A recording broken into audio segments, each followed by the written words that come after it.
Yo, yo, yo. Welcome to the NS9 Postgame Show. I'm your host, Anthony DiNardo. With me, we have Connor in the house tonight on Hello. a Saturday on the fifth Pirates victory in a row. How are you doing today? I am very happy that game is over. Yes, and in a victory as well. It makes the night a lot easier. Yeah, it does. Because I don't think I'd have had a hard time tuning that one out mentally if they had blown it. Yeah. It wasn't the greatest game. And I feel like that was how we talked yesterday for the most part. And Mitch Keller had a great pitching performance yesterday. That was that. Outside of that, there was a lot of Luckily, they won it in extras. And Neither then team tonight, deserved to win that. yeah, tonight was just bad all around. It was the battle of bad. But guess who was less bad tonight? The Pittsburgh Pirates, who now have 63 wins on the year. 100 losses is out. It's gone. And as you can tell, we're both just so pleased about it. I'll say this. I've given this team a lot of shit for a lot of reasons. And it's not as if they're not undeserving of it, but and it's weird. I'm not out here going to tout they're playing good baseball, but they're winning baseball games.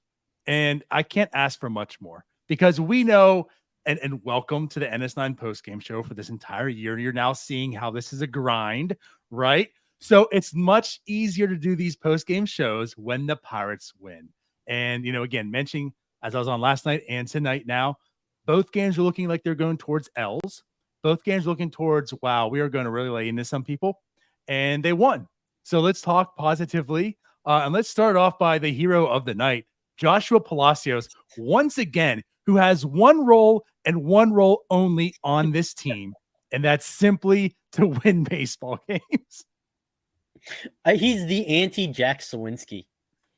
He really is. He really is. It's so incredible because anytime you need like a clutch hit, a clutch home run, he's the guy this season. Like, and every other at bat that he comes up, he is just dog crap. That's the thing. We talk in time and time again. It's just Joshua Palacios is not a good baseball player. He has all these moments and people are captivated by the moments and they disguise his play. And people think that like Joshua Palacios is a good baseball player. But the thing is, you can't deny these moments. And I don't understand how when Josh Palacios is up the bat in the ninth inning, down by 1 run, he turns into Barry Bonds. And once again, any other time, he's Josh Van Meter. I don't get it. I believe in like a clutch factor a little bit. Like there's something to it, right? There are very few hitters that over the course of an entire major league career are genuinely clutch. David Ortiz is like the best example of that.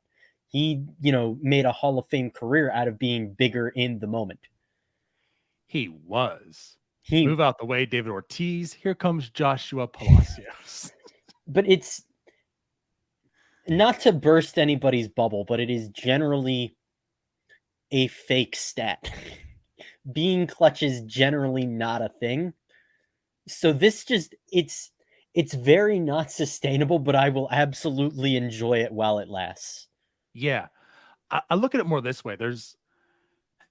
I think you can shrink from the moment, but I don't think you can be better than your innate ability in the moment. Right. That's kind of what I was alluding to. And it's the David Ortiz, those are the freak outliers. That doesn't happen. Normally players go up and down throughout their entire career based on, swing decisions and small sample size in clutch situation. I mean, it's the sample sizes you're working with, you're relatively small. So there's just so much variance in it that it's just never a consistent thing, except for those aforementioned extreme outliers like Ortiz. Right. So it's just like, here we are with it once again, just talking about Joshua Palacios. And I hate I mean, deep down, I don't want him on the team next year. Like, they should have better. But then there's a part of me that just says, you know what? Keep him as a 26th man. Like, let's let him ride on the bench. Give him 30 plate appearances next year as the 26th man, and all 30 come in the ninth inning or that's it. Because he will go like 25 of 30. Have like 17 home runs. Are we gonna have like an NS9 in the offseason that's like, does Josh Palacios fill a new role in the sport of baseball? Yes. I mean, now that you're allotted 26 players, they're leading towards all these relievers that can pitch like 3 or 4 innings. So the stress isn't on the bullpen anymore. I mean, you figure if you're going to have a 5-man rotation plus all these guys they have in the bullpen that pitch 3 or 4, right? You don't need those guys in the bullpen as much. So just have Josh Palacios sit on the bench. He has 30 at-bats next year. Call it a day. He is and with 30 at-bats, he is going to be an 11 WAR player. I hate you so much. But I'm like, for real though, like I hate, deep down, you have to realize he's not that great of a baseball player, but holy hell, it's fun. This is fun. And he's got power. The raw is there. It's just he's not a good hitter. Until but I mean, again, kudos to Joshua Palacios. Big moment. And like, it was a big moment there too, because think about this. Andrew McCutchen gets hit, which, by the way, Cardinals. Hold on, I gotta stop you. This is not a comp. It's not a comp. No, it's not. I mentioned David Ortiz exclusively for like being the most absurd clutch hitter of all time. David Ortiz was good outside of those situations too. He was just absurdly good in them. It's not comp. That's the new title of this YouTube as well. It's Connor compares Joshua Palacios as being the new David Ortiz. Are you gonna? This is my second time to own you in like a week and a half. I'm gonna kill you if you put that as the title for this. But no, I mean, dead serious. It was such a big moment. And again, like we talked, like Andrew McCutchen gets hit. You get a guy on base. Like that was Andrew McCutchen has killed the Cardinals over the years, and he's had big hits over the years. And number 300 would have been a really big hit right then and there to tie the ball game. And he gets hit. And you're thinking, uh-oh, he's on base now. Connor Joe's up, and we've talked how good Connor Joe has been. And Derek Shelton says, I'm replacing you, putting in Joshua Palacios.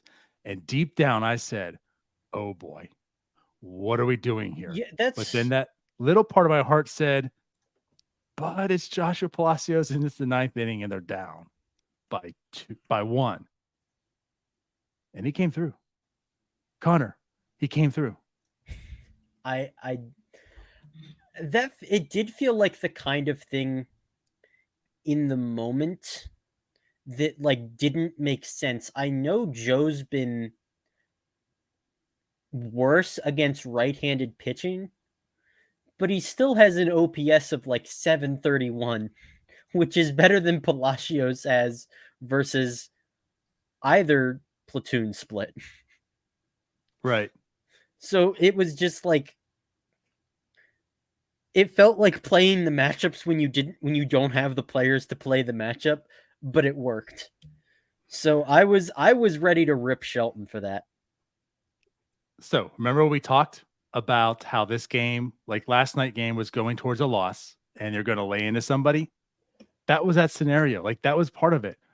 Why are you pinch hitting Josh Palacios for Connor Joe right now? And Connor Joe's been producing of recent. Well, we know why. We know why. Neil is just revering in all of his joy right now. That Derek Shelton masterclass. He had the gut feeling of Josh Palacios. There are so many things that Shelton did wrong tonight and just got away with. Like Falter should not have been lifted after 70 pitches. I understand he's the bulk guy, and like I can't be that upset about it because he is the bulk guy, but he's gone up to 90 pitches this year. He's consistently been in the high 80s. Especially when they need innings as much as they do. It's that one really confused me. And it was to bring in Colin Selby, who has absolutely no idea where it's going. The stuff's good, but it's just the Johan Ramirez thing where, like, if you have no idea where it's going, you're just not a good pitcher. Right. And of course, Selby gave up the single and the homer to blow the lead. And I was like, well, that'll be it. And I'm going to, roast Shelton tonight. Or, I thought I was going to roast Shelton before because Andujar's hitting 6 ahead of Peguero. Another reason. Yeah, another thing we could have talked about tonight, but we'll lay low on that. But right, yeah, and that's the thing too. Like, I mean, I don't know. I get your point on Falter. He pitched well enough. I mean, so he goes 3.2 today, 1 hit, 1 earned run, 2 Ks. Of course, the hit was the home run that he gave up. He pitched fine. There's still not too much that really excites me with Falter, but he pitched fine. And I guess I kind of look at it as like he did what he needed to do. When Hatch went 2.1, which by the way didn't look good either. He gave up 3. Yeah. Though 2 really. And we can discuss that a little bit here in a moment too. But he goes 2.1. Falter goes 3.2. I kind of look at it as like they both did what they needed to do. It's just Selby also just didn't perform well. And he has up to this point for the most part. Tyler and I talked about him a little bit last night. I'm not fully really intrigued with Selby. I think he's fine. I think he's okay. And tonight it wasn't good. I don't think Selby's anything. I really don't. I don't think you can be a major league pitcher having control that bad. Yeah. I'm not ready to write the book on him is just where I'm at. I'm ready to still see him for the rest of the year. Further my decision there. But like at this point though, like I'm not you guys love to throw out the intrigue word on me, right? How I say it so much. I'm not intrigued with Selby. I'm not there yet, but I'm willing to let him pitch the rest of the year. But like I mentioned, he does go just 0.1 innings, gives up 2 hits, 2 earned, no strikeout. Oh, I'm sorry. Did I say 70 pitches for Falter? You did. I'm sorry, 43. Oh, so even less. Okay. Yeah, no, I apologize. That was a brain fart. Either way, though. So yeah, I mean the pitching wasn't great today, and mainly Hatch to begin is my Hatch and Selby, honestly. Like I mentioned, Hatch goes 2.1. Now he did give up 3 runs, but technically, can we say it was just 2 for him? How does Contreras get on base by bunting and clearly bunting and not laying off the bunt? I know you can't review it, and that's technically why he's on base, but like he should not have been on base. Yeah, I don't know. I don't really care. Okay. But again, I guess I'm not gonna go and give Thomas Hatch the benefit of the doubt. Well, I'm just gonna say, deservingly so. He shouldn't really have probably had 3, most likely, or at least that bat should have finished out. But I mean, I don't see much in him. For all the guys they have brought over recently that we've kind of poo-pooed on, obviously like one being Andre Jackson. I'm intrigued by Andre Jackson, right? Like, man, Brucky. I mean, the moment Brucky was rostered on this team, we were laying into everything. And honestly, Brucky's like one of the better relievers on this team right now, as he performed today as well. So it was like for some of the guys they've been bringing over, I'm not really with it with Hatch right now. Yeah, I don't know. There's something. There might be something there, but he's just a guy. I think his best case scenario is he is just a guy.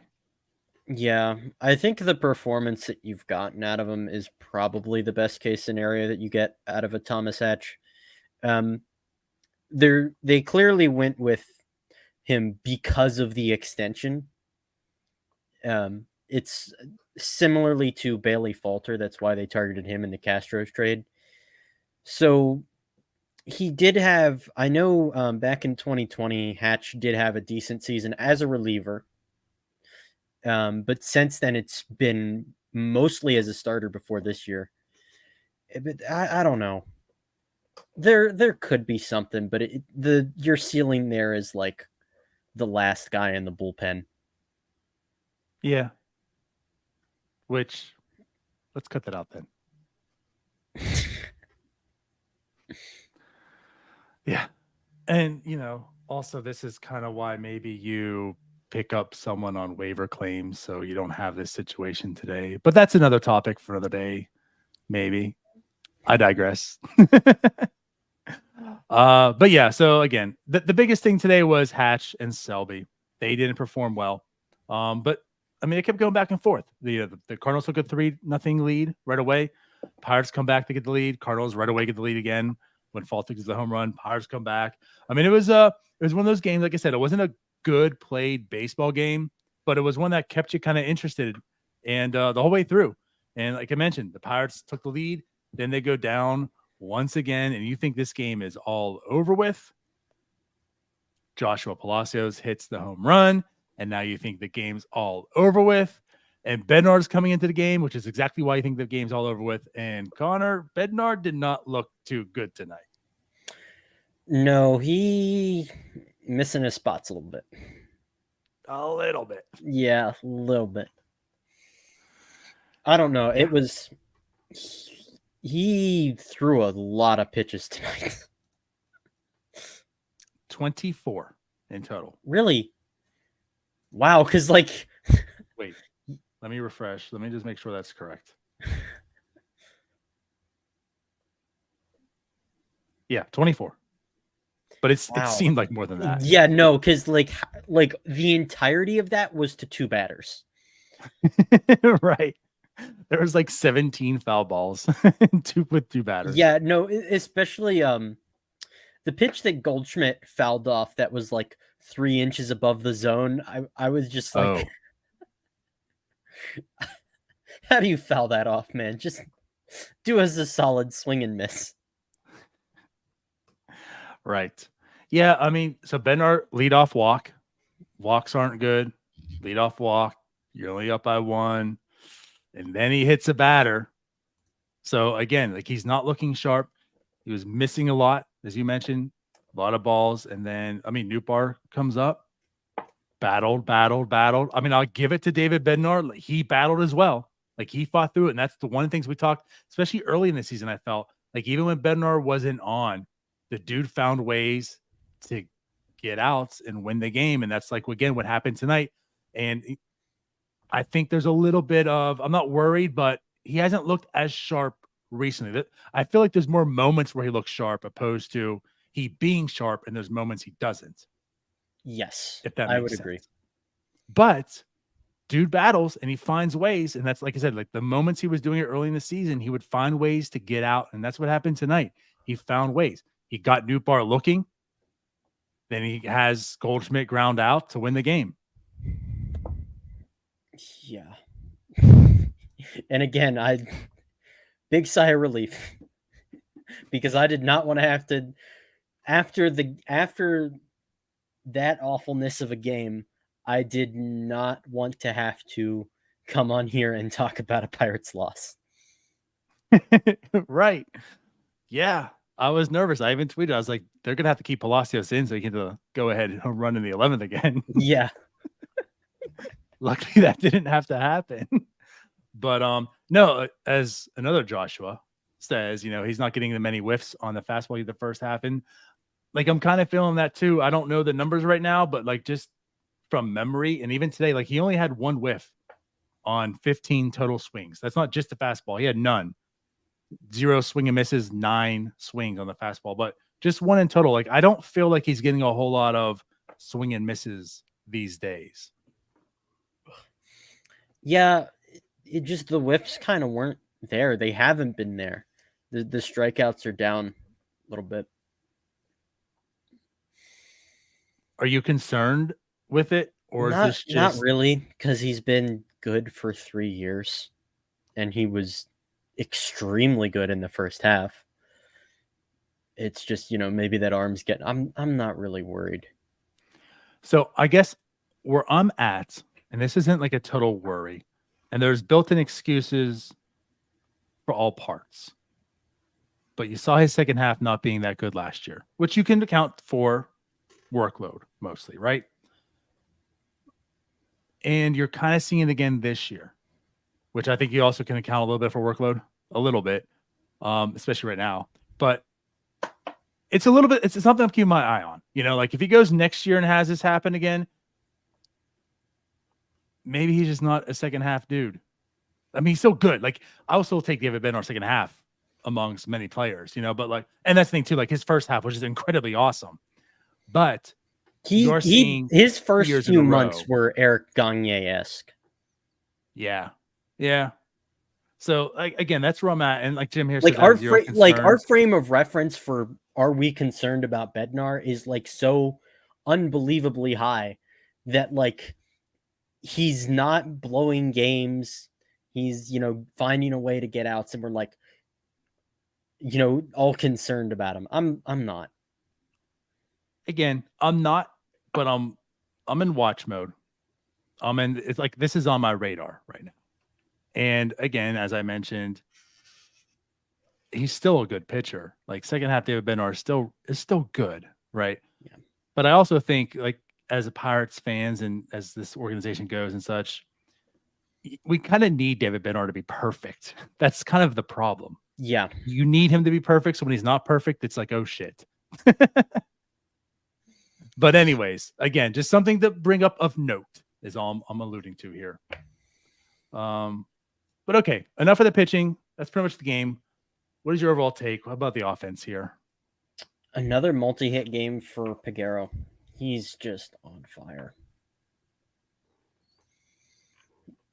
He's been very good. And he actually goes up there trying to hit. Yeah. No, he's not looking to work walks. He's looking to hit. He's looking to make contact. He is swinging the bat. I'm not going to say they were robbed, but I think they're both good catches. Did Walker make a really good catch on him and Nootbaar tonight? I forget. I know Nootbaar did it at the end. I believe. I don't know about Walker. I think that might have been Endy. I know Walker got Endy. Yeah, I know Walker did get Endy, but I feel like he might have got Peguero too. I'm not sure. And the only reason I bring it up, like he did go 2 for 5, no strikeouts. Nootbaar made a really good play on him, which really started out as a bad read to begin with. But Nootbaar made a good catch to get him out, which was, I forget how far that went. I mean, it's almost to the warning track. So hard hit ball. And I feel like Walker did as well. So if the chat remembers or not, but he was like, he's seeing the ball well. He's hitting the ball well. We're at 8 hits in the last 5 games in Missouri, as I point out. Andy with a couple hard hits today. Just one hit to show for it, though.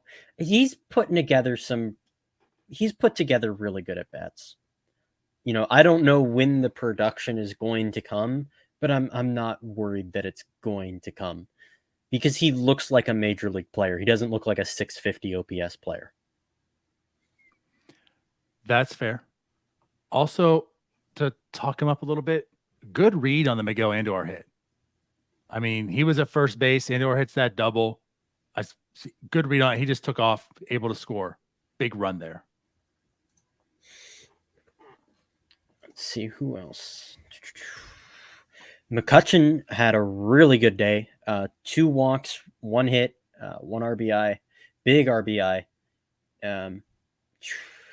He's just an on-base machine. What's his on-base up to now? 373. Okay. 761 OPS. Average is a little down, but he's still getting on base. He had a really bad June or July though too. So but he was getting on base then. Just the average was really down in July. But he's been playing much better since then. But you are right. Getting on base. Of course, he got hit at the end there too. So he was on base all day long, it seemed. Also, didn't he? No, never mind. I say didn't get a stolen base. But yeah, you talk about the big That's RBI. another thing that's weird. The Pirates are not nearly as aggressive on the bases as they were.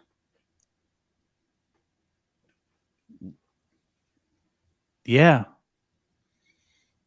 It's been weird because like I only noticed it in like the past week or so that they're just not as aggressive as they were, which I mean maybe is good because they were getting thrown out.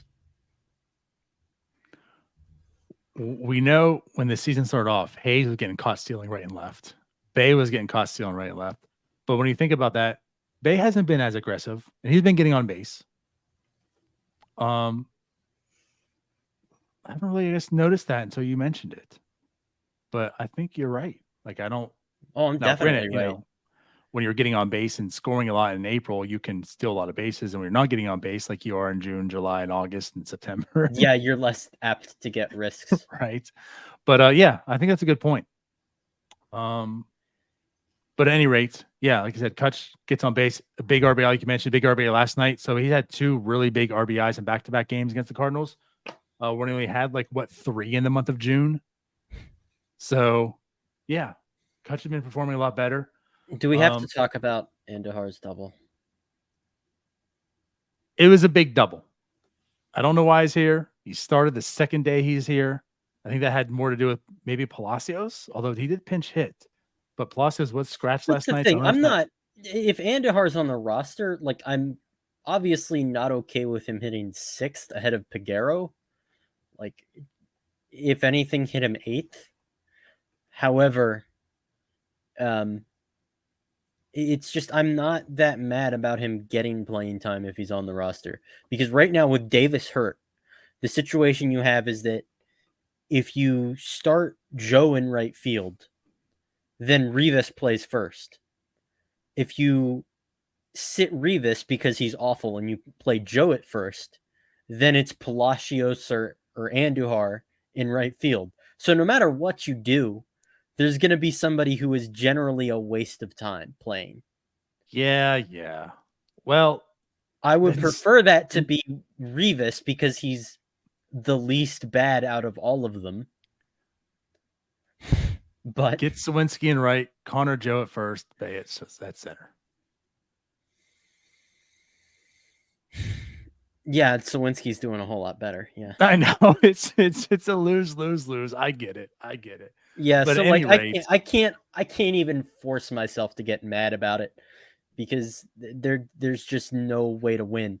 Now that said, I don't know who Jared Triolo pissed off to not be here right now.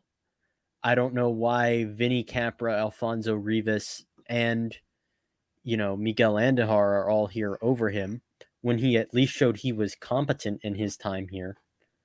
And the argument that I continuously hear is playing time. He needs consistent reps. Well, if his career path is likely as a bench player, which I think it is, and I think everybody, well, not everybody, but most reasonable people seem to think that his role is that of a bench player. Why does he need consistent reps? If a bench player needs consistent reps to be good and can't handle inconsistent playing time, they're not a very good bench player. Yeah, I mean, I look at it this way. I would rather him get more at bats than not. But I think you can find that on this team when you have Miguel Andujar and Rivas and Capra. You're listing these names. Not to mention Williams. You can find playing time. And the fact is, so you're probably going to get Brian Hayes' day off, right? As we saw, he had a day off before the day off, right? You're going to want to monitor that back. I totally get it. Absolutely. No, I get it. I'm not having any qualms about Brian Hayes getting rest days. So he's going to back up third base here and there. Alika Williams isn't all that good. He's not all that good. Alika Williams is terrible. So you can find him at second, short. There's ways to get him into the lineup. There absolutely is. But with that said, I don't know, man. I don't know. It's just more bizarre roster management. And we've just seen bizarre roster management kind of pretty much all year since the start. They came in and it was just like there isn't a real center fielder on this team. And there hasn't been all year. Yep. So I do want to point out someone else right now. G1 Bay, he does go 2 for 4 today. I'm not saying he's playing well, but he seemed to be playing a bit better than when he was sent down originally. Well, we got the injury first off, in the minors. He does go 2 for 4 today. He's come with some big hits too on this road trip. So again, like shout out words due. He's been playing a little bit better of recent. He needs to be stealing bases for me to be willing to say he's worth anything. Because even though he's playing better, his OPS in the last 7 games is still under 700. Yeah. And that's why I say, like, when you look at his actual call up, like since he's been called back up on the 18th, it's not great. 244 average, 340 on base, 341 slugging. But that's what I'm getting at. Like the strikeouts are down a little bit. The walks, like he's walking. Strikeouts you can kind of live with. You want it lower than what it is. You want him to hit better. But like he is getting on base a bit. But yeah, like only 2 stolen bases, 47 plate appearances.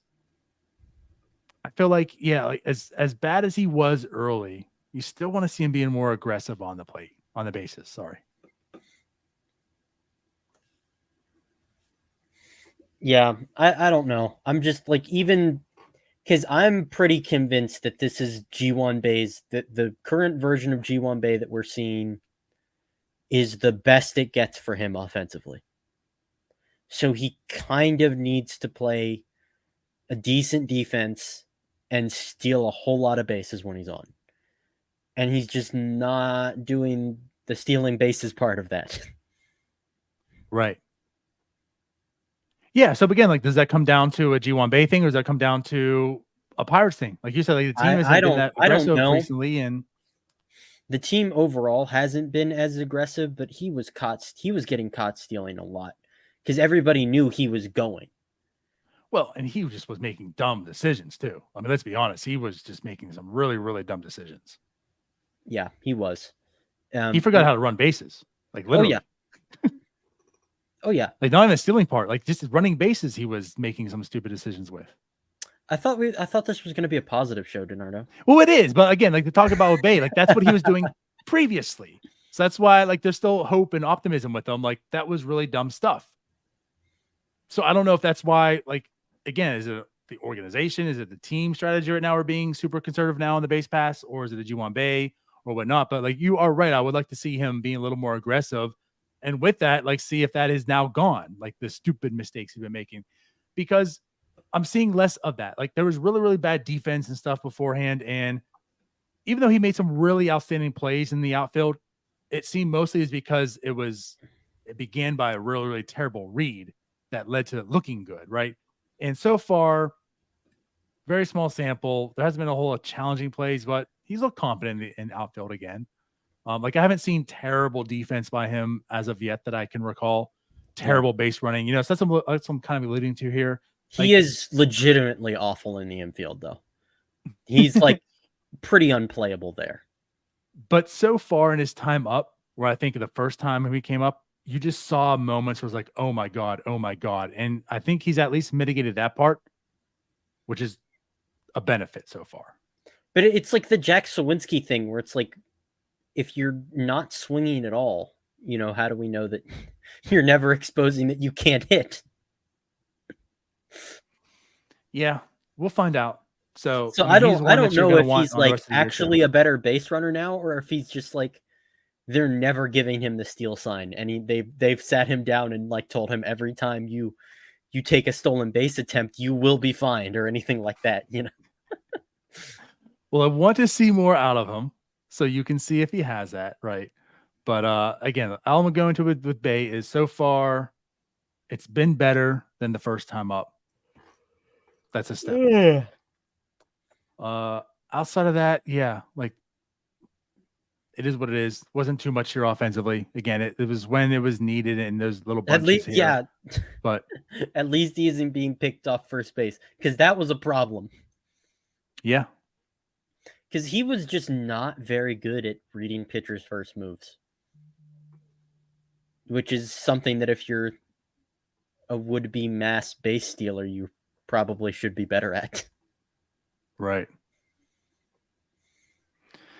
Yep. So I don't know. With that said, when we were 35 minutes deep, Pirates win. Anything else you want to say before we wrap up here? Yeah, they moved to 63 and 74?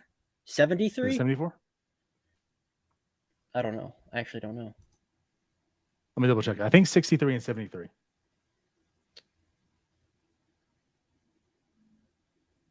Yeah, 63 and 73. So congratulations on the Pirates on avoiding 100 losses this year. Good for them.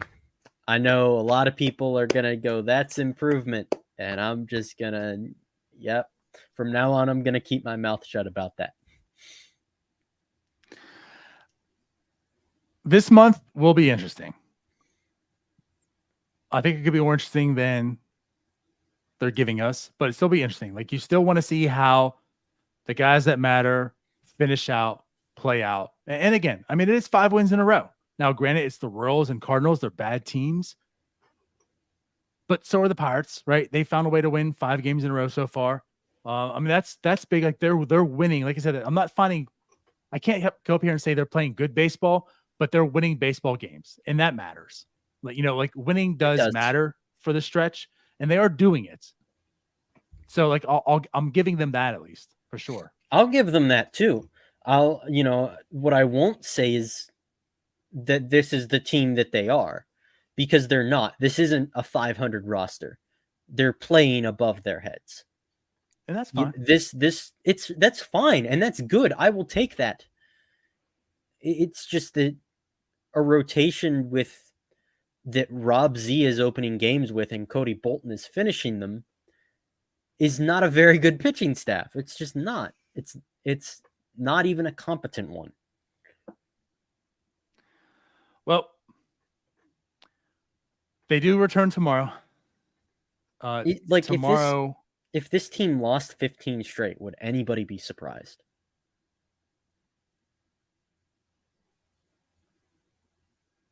That's hard to do, though. I would be surprised. Yes. If they if they lost 15 straight, I would be slightly surprised. But if they lose like 15 of 20, no, you wouldn't be surprised at all, because that's the quality of roster that this is, which is why them playing 500 ball is them playing above their heads. And look at it this way. The thing is, like, what the second half presents is there's a lot of variability. I think I've talked about this a little bit, mostly on Twitter, but with the young guys, like, they could hit their stride and play well, or they could struggle. Like, there's a lot of variance with this roster right now because it is more inexperienced players, and then the rest is filled with your Rivas and Andors and whatnot, which is just bad, right? So, like you said, like, they could go 15 and 20. I'd be a little bit surprised, but they go 5 and 20. I'd be a little bit surprised also. So right now, again, it's 5 in a row. Kudos to them. They play tomorrow, and tomorrow is Oviedo, correct? Starting? Yes, I believe so. So Oviedo revenge game. There is that, at least. And hey, if he's been known to pitch very well and pitch very bad, so he pitches very well tomorrow, there could be 2 sweeps, and the Pirates win 6 in a row. That's, again, absolutely, that's good. That's good. Yeah, especially because Oviedo is one of the 2 pitchers that are actually good. Right. Well, there is only 2 pitchers on the rotation right now.